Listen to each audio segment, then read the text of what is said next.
Welcome back to our conversation with Peter Cohan of Babson College.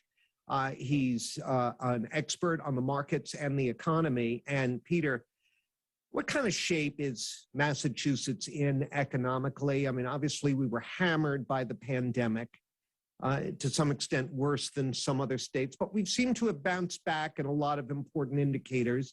Now we're looking at an election year coming up where it looks like there's going to be a 4% surtax on incomes over $1 million, the so-called millionaire's tax, on the ballot. The state's flush with revenue. In the meantime, where do we sit, and is raising taxes on millionaires a good or bad idea for our economy? I don't think it will have much of an effect on the economy. I do think that people who have incomes over that level will probably use their political power to try to keep it from passing. But I think it's something that is probably designed to appeal to people who are sort of at the lower end of the economic spectrum and just frustrated that they are not able to keep up. But I don't think it's has a significant economic impact. I don't think people who make those incomes are going to leave Massachusetts if they like their jobs. They're going to keep working in their jobs.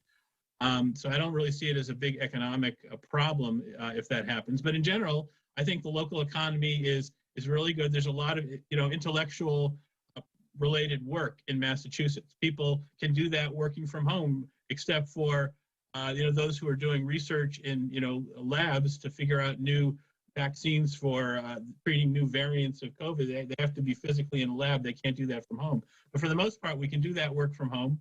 And we are benefiting from the fact that we have Moderna here, and we have companies that are sort of part of the solution to the pandemic. So we have a lot of talent here. And the one area where I've seen, especially this summer and over the last couple of months, is it's really hard for restaurants to hire enough workers. So I think certain sectors of the economy are still hurting, and restaurants probably and hospitality related are hurting. But I think the core engine of our economy remains these tech companies, where I think we're doing well. I only have less than a minute left here, but those sectors you just mentioned, the dining out, entertainment, the arts, for instance, how big a hindrance to their recovery are the lingering unvaccinated?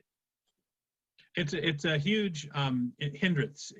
It's something that creates a petri dish for new variants and new mutations of COVID-19 to flourish. And I guess Omicron is not as bad as people were originally fearing a week or two ago, but maybe some other one will come along that will be worse. And so it just creates a shadow over the entire global economy.